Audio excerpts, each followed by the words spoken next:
एक समय की बात है, एक बड़े से गांव के बाहर एक बौद्ध भिक्षु अपनी कुटिया बनाकर रहा करते थे। बौद्ध भिक्षु बहुत ही बड़े ज्ञानी और बुद्धिमान व्यक्ति थी। हर रोज जब वह उस गांव में भिक्षा मांगने जाते हैं तो अक्सर कोई न कोई उनसे अपनी समस्या का समाधान पूछता, और बौद्ध भिक्षु भी बहुत ही आसानी और बुद्धिमानी के साथ लोगों को उनकी समस्या का समाधान सुझाव देते। ऐसे ही एक दिन भिक्षा मांगते हुए वह उस गांव के सबसे अमीर व्यक्ति के घर पहुंच गए। उस अमीर व्यक्ति के घर में एक बहुत बड़ी समस्या थी, और वह समस्या यह थी कि अक्सर उसके घर के लोग आपस में झगड़ते रहते थे। घर में शांति और आपसी भाईचारे की कमी थी। इस बात को लेकर वो अमीर व्यक्ति बहुत ही परेशान रहता था। अमीर व्यक्ति ने बौद्ध भिक्षु की बुद्धिमानी और समस्याओं को सुलझाने की उनकी काबिलियत के बारे में सुन रखा था। तो जैसे ही उसने बौद्ध भिक्षु को अपने घर के दरवाजे पर खड़े देखा तो दौड़कर उनको अंदर बुलाया और अपने नौकर को भिक्षा के लिए कुछ भोजन लाने का आदेश दिया। नौकर रसोई से कुछ भोजन लेकर आया। उस अमीर आदमी ने वो भोजन भिक्षु के भिक्षा पात्र में डाल दिया।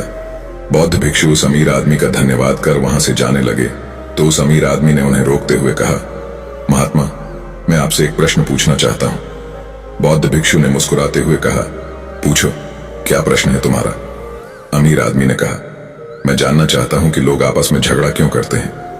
बौद्ध भिक्षु थोड़ी देर तक मौन रहे, फिर ऊंची आवाज में चिल्लाते हुए बोले, मैं तुम्हारे यहां भिक्षा लेने आया था ना कि तुम्हारे फालतू प्रश्नों का उत्तर देने।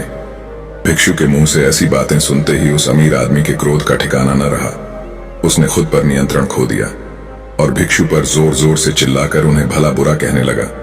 उसने कहा, कैसे स्वार्थी व्यक्ति हो, मैंने तुम्हें खाने के लिए भोजन दिया और तुम मुझसे इस तरह की बात कर रहे हैं।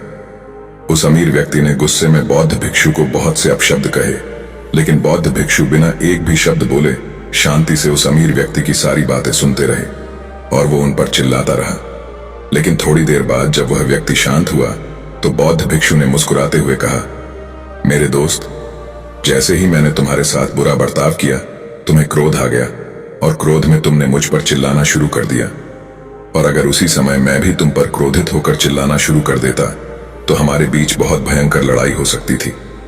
असल में क्रोध करना ही सभी लड़ाइयों की जड़ है। जब एक व्यक्ति क्रोधित हो और दूसरा व्यक्ति भी क्रोध में उसकी बातों का जवाब देना शुरू कर दे तो लड़ाई का बढ़ना निश्चित है। लेकिन अगर दूसरा व्यक्ति उस समय शांत रहे और कुछ समय के लिए मौन धारण कर ले, जब पहला व्यक्ति क्रोधित हो तो बड़े से बड़े झगड़े को भी सुलझाया और खत्म किया जा सकता है। साधारण शब्दों में कहें तो परिवार के सदस्यों का एक दूसरे के प्रति सहनशील होना ही घरेलू झगड़ों को खत्म करने का एकमात्र तरीका है। तो दोस्तों, इस कहानी की सीख यही है कि चाहे घर हो, दोस्तों के साथ या काम की जगह, हमें खुद को इस स्थिर और शांत रखना चाहिए। और अगर कोई हम पर गुस्सा भी होता है तो जहां तक संभव हो सके हमें शांति से ही उसका उत्तर देना चाहिए, क्योंकि जैसे ही हम अपनी शांति खोते हैं और सामने वाले पर क्रोधित होते हैं तो छोटी से छोटी बात भी बड़ी बन सकती है और हमारा बड़ा नुकसान हो सकता है। दोस्तों, वीडियो अच्छा लगा हो तो चैनल को सब्सक्राइब करके बेल नोटिफिकेशन जरूर ऑन कर लें। धन्यवाद। इसे ही वीडियो देखने के लिए हमारा चैनल को सब्सक्राइब करें।